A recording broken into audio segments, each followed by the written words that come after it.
नमस्कार। दिन भर की बड़ी खबरों में आपका स्वागत है। मैं हूं प्रिया और आइए नजर डालते हैं अब तक की कुछ मुख्य खबरों पर। सबसे पहली खबर, सुप्रीम कोर्ट ने बुधवार को यूएपीए केस में न्यूज़ क्लिक के एडिटर प्रबीर पुष्काथे को दिल्ली पुलिस द्वारा की गई गिरफ्तारी को अवैध बताया है। साथ ही कोर्ट ने प्रबीर को रिहा करने के आदेश भी दिए हैं। दरअसल दिल्ली पुलिस ने न्यूज़ क्लिक में चीनी फंडिंग में भारत विरोधी गतिविधियों के आरोप में प्रबीर को गिरफ्तार किया था। इसके बाद से वे जेल में थे। कबीर ने दिल्ली पुलिस द्वारा उनकी गिरफ्तारी और रिमांड को सुप्रीम कोर्ट में चुनौती दी थी। लाइव लॉ की रिपोर्ट के मुताबिक सुप्रीम कोर्ट ने माना कि 4 अक्टूबर 2023 को रिमांड ऑर्डर जारी होने से पहले प्रबीर और उनके वकील को रिमांड एप्लीकेशन की कॉपी नहीं सौंपी गई थी।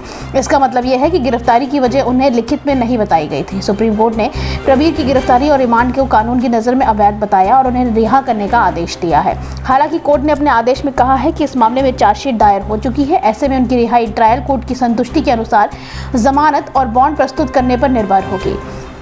सुप्रीम कोर्ट में जस्टिस BR गवई और जस्टिस संदीप मेहता ने इस मामले में 30 अप्रैल को सुनवाई पूरी कर ली थी। प्रबीर पिछले साल 3 अक्टूबर को यूएपीए के तहत जेल में थे। कोर्ट ने प्रबीर की ओर से कपिल सिब्बल ने दलील रखी थी। दिल्ली पुलिस की FIR के मुताबिक भारत की संप्रभुता को बाधित करने और देश के खिलाफ असंतोष पैदा करने के लिए न्यूज़ पोर्टल को बड़ी राशि चीन से मिली थी। दिल्ली पुलिस का आरोप है कि प्रबीर ने 2019 में लोकसभा चुनाव के दौरान चुनावी प्रक्रिया को बाधित करने के लिए एक समूह People's Alliance for Democracy and Secularism के साथ भी साजिश रची थी। अगली खबर, ग्वालियर राजघराने की राजमाता और केंद्रीय मंत्री ज्योतिरादित्य सिंधिया की माधवी राजे सिंधिया का बुधवार सुबह निधन हो गया है। वह 70 वर्ष की थी। माधवी राजे लंबे समय से बीमार चल रही थी। 15 फरवरी को उन्होंने एम्स में भर्ती किया गया था। तब से उनकी तबियत खराब चल रही थी। दिल्ली के एम्स से जुड़े सूत्रों ने कहा है कि माधवी राजे ने सुबह 9:30 बजे अंतिम सांस ली है। पिछले कुछ दिनों से वे वेंटिलेटर पर थी और जिंदगी के लिए संघर्ष कर रही थी। उन्हें 15 फरवरी को एम्स में भर्ती कराया गया था। उन्हें स्पेसिस के साथ निमोनिया भी हो गया था। ज्योतिरादित्य सिंधिया गुना शिवपुरी संसदीय सीट से भाजपा प्रत्याशी हैं, जहां 7 मई को मतदान हुआ था। चुनाव प्रचार के दौरान भी सिंधिया लगातार दिल्ली का दौरा होता रहता था। भाजपा के कद्दावर नेता और केंद्रीय मंत्री ज्योतिरादित्य सिंधिया की मां राजमाता माधवी राजे सिंधिया मूल रूप से नेपाल की रहने वाली थी। उनका नेपाल के राजघराने से संबंध था। उनके दादा जूद शमशेर बहादुर नेपाल के प्रधानमंत्री भी थे। साल 1966 में उनका माधवीराव सिंधिया के साथ विवाह हुआ था। माधवी राजे को सांस लेने में तकलीफ होने पर 15 फरवरी को दिल्ली के एम्स अस्पताल में भर्ती कराया गया था। वे लाइफ सपोर्ट सिस्टम पर थी। खुद ज्योतिरादित्य ने गुना में प्रचार के दौरान राजमाता के बीमार होने की जानकारी दी थी। 2 मार्च को 195 प्रत्याशियों की सूची में भाजपा ने सिंधिया को गुना शिवपुरी से उम्मीदवार बनाया था। इसके बाद 3 दिन बाद सिंधिया ने अपने क्षेत्र में पहला कार्यक्रम किया था। इस दौरान उन्होंने बताया था कि राजमाता पिछले कुछ दिनों से बीमार हैं। आप लोग तो मेरे भाई बहन माता पिता हैं। मैं परिवार की परेशानी नहीं देख सकता। ओलावृष्टि से फसलें बर्बाद किया है।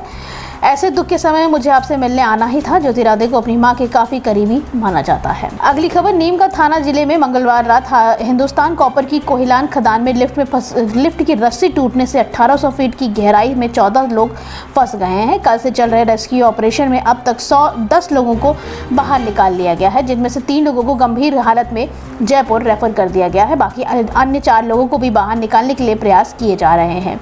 अंदर फंसे सभी लोग सुरक्षित हैं। दरअसल नीम का थाना जिले में मंगलवार रात हिंदुस्तान कॉपर लिमिटेड की कोहिलान खदान में लिफ्ट की रस्सी टूटने से बड़ा हादसा हो गया था। खदान में बनी लिफ्ट का ऊपर आते वक्त अचानक रस्सा टूट गया, जिसके बाद वे करीब 1875 फीट नीचे जा गिरी। इस हादसे के वक्त खदान में कोलकाता से आए विजिलेंस टीम के 14 अधिकारी मौजूद थे। उन्हें बाहर निकालने के लिए तुरंत रेस्क्यू ऑपरेशन शुरू किया गया। सुबह करीब 7 बजे तक 3 लोगों को सुरक्षित बाहर निकाल लिया गया था। इलाज के लिए उनको जयपुर भी रेफर कर दिया गया था। इसके बाद करीब 9 बजे और लोगों को निकाला गया था। करीब 10:30 बजे 2 और लोगों को बाहर निकाला गया है। अब तक कुल 10 लोगों को बाहर निकाला जा चुका है। बाकी बचे 4 लोगों को भी सुरक्षित बताए जा रहे हैं। रेस्क्यू किए गए ऑफिसर्स को जयपुर के मणिपाल अस्पताल में भर्ती कराया गया है। मुख्यमंत्री भजनलाल शर्मा इस रेस्क्यू ऑपरेशन का खुद निरीक्षण कर रहे हैं। उन्होंने संबंधित अधिकारियों को राहत एवं बचाव कार्य से तेजी से संचालन करने, प्रभावित को हर संभव मदद और स्वास्थ्य सुविधा उपलब्ध कराने के निर्देश भी दिए हैं। अगली खबर, TMC के प्रमुख ममता बनर्जी ने कहा कि विपक्षी गठबंधन इंडिया 300 से अधिक लोकसभा सीट जीतकर केंद्र में अगली बार सरकार बनाएगा और एकमात्र गारंटी ये है कि नरेंद्र मोदी को प्रधानमंत्री के तौर पर तीसरा कार्यकाल नहीं मिलेगा। पश्चिम बंगाल की मुख्यमंत्री ममता बनर्जी ने नदिया जिले के कल्याणी में एक चुनाव रैली को संबोधित करते हुए भारतीय जनता पार्टी पर संदेशखाली मुद्दे पर झूठ फैलाने और राज्य की महिलाओं की छवि खराब करने का आरोप भी लगाया। उन्होंने कहा कि लोकसभा चुनाव से एकमात्र गारंटी ये है कि मोदी सत्ता में वापस नहीं आ रहे हैं। इंडिया गठबंधन 295 में से 315 की सीट हासिल करेगा, जबकि भाजपा अधिकतम 200 तक ही सीमित रह जाएगी। संदेशखाली के मुद्दे को लेकर मोदी पर निशाना साधते हुए बनर्जी ने कहा कि भाजपा और प्रधानमंत्री इस मुद्दे पर झूठ फैला रहे हैं। गारंटी बाबू की गारंटी पर निशाना साधते हुए पश्चिम बंगाल को बदनाम कर रहे हैं। अब जब सच्चाई सामने आ रही है, वे टेलीविजन से उन्हें नहीं दिखाने के लिए कह रहे हैं। वे सच्चाई को छिपाने की कोशिश कर रहे हैं। भाजपा ने राज्य की महिलाओं की छवि खराब करने की साजिश रची थी। मोदी ने रविवार को चुनावी सभाओं को आरोप लगाया था कि टीएमसी संदेश खाली में अपने छिपे कुकर्मों को छुपाने की कोशिश कर रही है। जहां सत्तारूढ़ पार्टी के नेताओं पर यौन उत्पीड़न और जमीन हड़पने के आरोप लगे हैं। हाल ही में सोशल मीडिया पर ऐसे कई वीडियो सामने आए थे जिसमें दावा किया गया कि भाजपा एक स्थानीय नेता ने संदेश खाली की कई महिलाओं से कोरे कागज पर हस्ताक्षर कराए, जिन्हें बाद में टीएमसी नेताओं के खिलाफ यौन उत्पीड़न की शिकायतकर्ताओं के रूप में भर दिया गया था और महिलाओं का विरोध प्रदर्शन में भाग लेने के लिए पैसे भी दिए गए थे। अगली खबर, असम के मुख्यमंत्री हेमंत बिस्वा शर्मा ने पूर्वी दिल्ली लोकसभा सीट से भाजपा उम्मीदवार हर्ष मेहलोत्रा के समर्थन में लक्ष्मी नगर में चुनाव रैली को संबोधित करते हुए कहा कि लोकसभा में जब भाजपा 400 पार के जाएगी तो मथुरा में कृष्ण मंदिर का भव्य मंदिर बनेगा और काशी ज्ञानव्यापी मस्जिद की जगह पर बाबा विश्वनाथ का मंदिर बनेगा। उन्होंने कहा कि मुगलों ने जो कारनामा किया था उनसे अभी बहुत कुछ साफ करना बाकी है। असम के मुख्यमंत्री ने कहा कि भाजपा ने अयोध्या में भव्य मंदिर बनाने का अपना वादा पूरा किया है, इसलिए इस बार भी बड़ी जीत होनी चाहिए। कांग्रेस पर तीखा हमला बोलते हुए उन्होंने कहा कि जब कांग्रेस का शासन था तो यह बताया गया था कि कश्मीर भारत में ही है और पाकिस्तान में भी है और इसकी कोई चर्चा संसद में नहीं होती थी। पाकिस्तान अधिकृत कश्मीर भी भारत है, लेकिन अभी पिछले कुछ दिनों से पाकिस्तान अधिकृत कश्मीर के लोग भी भारत का झंडा लिए हुए दिख रहे हैं। शर्मा ने केजरीवाल पर राजनीतिक निशाना साधते हुए कहा कि परिवारवाद का विरोध करने वाले अरविंद केजरीवाल अब अपनी पत्नी को आगे बढ़ाने में लगे हुए हैं। केजरीवाल स्वयं आलीशान बंगले में रहते हैं। केजरीवाल जो भी बोलते हैं ठीक उसका उल्टा करते हैं और अब वे मानसिक संतुलन खो चुके हैं। जब तक वे ठीक होंगे तब तक दोबारा जेल जाने का समय हो जाएगा। उन्होंने कहा कि दिल्ली की जनता से जेल से अंतरिम जमानत पर निकले हुए दिल्ली के भ्रष्टाचारी मुख्यमंत्री की बातों पर क्या ध्यान देगी। भाजपा के सामने केजरीवाल का कोई एजेंडा नहीं है, क्योंकि जिनको राष्ट्र का विकास करना होता है उसे कुछ और चुनौती नहीं दिखाई देती है। आज देश के लोग के अंदर भी यही विश्वास है कि अगर भारत के लिए कुछ भी अच्छा होगा तो वह सिर्फ मोदी सरकार ही कर सकती है। अगली खबर, कांग्रेस अध्यक्ष मल्लिकार्जुन खड़गे ने बुधवार को लखनऊ में कहा कि 4 चरणों में हुए लोकसभा चुनाव के बाद इंडिया गठबंधन मजबूत स्थिति में है। जनता ने प्रधानमंत्री मोदी की विदाई तय कर दी है। उन्होंने कहा कि 4 जून को इंडिया गठबंधन की नई सरकार बना रही है। कांग्रेस अध्यक्ष ने समाजवादी पार्टी के मुखिया अखिलेश यादव के साथ यूपी की राजधानी में संयुक्त प्रेस वार्ता करते हुए ये टिप्पणियां की हैं। इंडिया गठबंधन की सरकार बनाने का दावा करते हुए मल्लिकार्जुन खड़गे ने कहा कि 4 चरणों में चुनाव पूरे हो चुके हैं।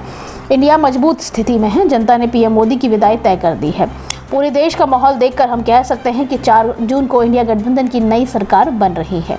उन्होंने कहा कि 2024 का चुनाव सबसे महत्वपूर्ण है। ये लोकतंत्र और संविधान को बचाने का चुनाव है। ये विचारधारा का चुनाव है। एक तरफ गरीबों के पक्ष में लड़ने वाली पार्टियां एक होकर लड़ रही हैं, दूसरी तरफ जो अमीरों के साथ रहकर अंधश्राद्ध और जो अपने को ठीक लगता है वैसे लोग धर्म के आधार पर लड़ रहे हैं। कांग्रेस अध्यक्ष ने आगे कहा कि हमारी लड़ाई गरीबों की तरफ से है, जिन्हें एक वक्त का खाना नहीं मिलता, जिन्हें नौकरी नहीं मिलती, डिग्री डिप्लोमा होने के बाद भी नौकरी नहीं मिल रही है। सरकार में इतनी नौकरियां खाली है, उन पदों को भी भरने के लिए केंद्र सरकार तैयार नहीं है। खड़गे ने आगे कहा कि इंडिया गठबंधन बेरोजगारी और महंगाई के खिलाफ लड़ रहा है। लोकतंत्र को बचाने के लिए हम सबको काम करना चाहिए, नहीं तो हम गुलामी में चले जाएंगे। वोट का अधिकार सबको है। अगर लोकतंत्र ही नहीं रहेगा और तानाशाही होगी तो आप कैसे वोट डालेंगे। आखिरी खबर, बिहार के सारण जिले के महाराजगंज संसदीय क्षेत्र से पूर्व सांसद प्रभुनाथ सिंह के पुत्र राष्ट्रीय जनता दल के पूर्व विधायक रणधीर सिंह जनता दल यूनाइटेड में शामिल हो गए हैं। बता दें कि छपरा विधानसभा क्षेत्र से रणधीर सिंह राष्ट्रीय जनता दल के टिकट पर चुनाव लड़कर विधायक बने थे। उन्होंने वर्ष 2019 में राजद के टिकट पर महाराजगंज संसदीय क्षेत्र से चुनाव लड़ा था। उक्त चुनाव में भाजपा प्रत्याशी जनार्दन सिंह सिग्रीवाल से उन्हें पराजित किया था। इस बार लोकसभा चुनाव की घोषणा से पूर्व ही रणधीर सिंह राजद से टिकट मिलने के कंफर्म होने के कारण लगातार महाराजगंज में आम मतदाताओं से मिलकर अपना प्रचार कर रहे थे। लेकिन इंडी गठबंधन से राजद सुप्रीमो लालू प्रसाद यादव ने महाराजगंज संसदीय क्षेत्र के कांग्रेस के कोटे में दिए जाने से रणधीर सिंह के चुनाव लड़ने से वंचित हो गए थे। वहीं इसके बाद उन्होंने अपने समर्थकों के साथ अप्रैल माह में अंतिम सप्ताह में एक बैठक का आयोजन कर चुनाव लड़ने पर चर्चा की है, जिससे समर्थकों से मिले सुझाव पर उन्होंने जदयू की सदस्यता का ग्रहण करने की बात कही थी। आज के लिए बस इतना ही। बाकी खबरें जानने के लिए देखते रहिए द पब्लिक इंडिया। धन्यवाद।